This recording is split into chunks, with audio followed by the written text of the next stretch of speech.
Good morning. We're going to continue our discussion of Philippians this morning, and we're going to begin studying Philippians chapter 3. We're going to look at verses 1 through 3 this morning of Philippians chapter 3. And the theme of Philippians chapter 3 is simply this: the pressing on of the life of the Christian believer. The pressing on of the life of the Christian believer. Now, how do we press on? How do we press on? Well, the first thing is this: we need to guard ourselves. We need to guard ourselves. Just like an athlete, as he trains for an event, they guard themselves from certain things. They guard themselves from certain things in their diet. They guard themselves from certain activities. They get good night's rest. They sleep well. They make sure that their life is being done in a way so that when the contest does come, that they are prepared to run in that contest, to perform in that contest, and to win, to be victorious in that contest. Well, the same thing is for the life of the Christian. Now, how do we guard ourselves? The first thing is this: you rejoice in the Lord. Verse 1 says this: finally, my brethren, rejoice in the Lord. Let me encourage you, brother and sister in Christ, rejoice in the Lord. Do not allow the testings and trials and temptations of life to steal you from your joy. Do not allow the lust of the eyes and lust of the flesh and the pride of life to rob you of your joy. Do not allow greed, selfishness, divisions, things that could creep into our lives and steal us, rob us of our joy. Rejoice in the Lord. Be happy in Jesus. Secondly, heed to the Scriptures. Listen to the Scriptures. Pay attention to what the Scriptures say. You know, when a football team meets at training camp, they are given by the coach and the coaching staff a playbook. And in that playbook, it gives the goals for the upcoming year. It gives what is required by that team member to perform certain tasks, to perform certain goals. It gives plays, offensive plays, defensive plays, special teams plays, expectations of that team member.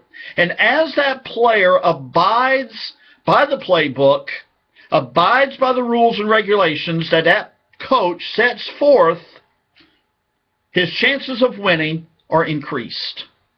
But when he deviates from the playbook, his chance of failure increase. You know, God has given us a playbook. He has given us the Scriptures. The Scriptures were given to us to teach us, to assist us in our race for Christ.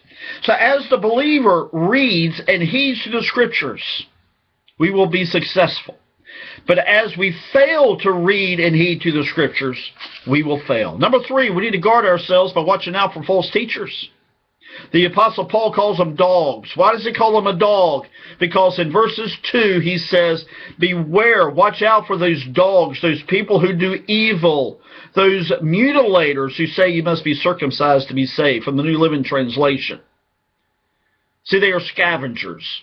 Who are those scavengers of today? I believe they are the people that preach and teach a false gospel of the prosperity gospel.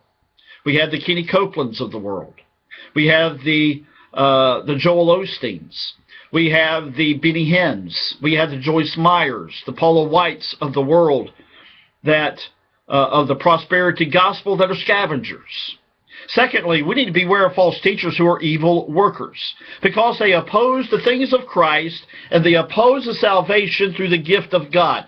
For by grace are ye saved through faith, and that not of yourselves. It is the gift of God, not of works, lest any man should boast. Ephesians 2, 8 and 9.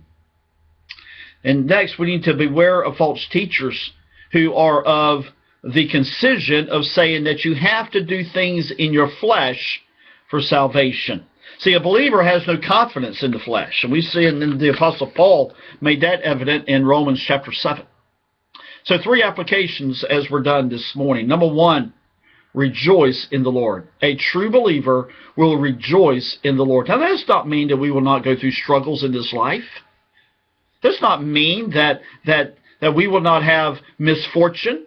We will not have a turn of events that will come into our lives to rob us of our joy. But let me encourage you, brother and sister in Christ, rejoice in the Lord. Be happy in Jesus. Secondly, a true believer will exercise discernment of what is right and what is wrong, what is biblical and what is not biblical. Thirdly, a true believer will worship in the Spirit. Christ said that we need to worship God in spirit and in truth. Rejoice in the Lord always. And again, I say rejoice. Well, God bless. Have a great weekend. We'll see you next Monday as we gather together, and we'll finish up our discussion of Matthew chapter 10. And have a good weekend. Be faithful to church. Be faithful to the Lord. And have a great day. Bye-bye.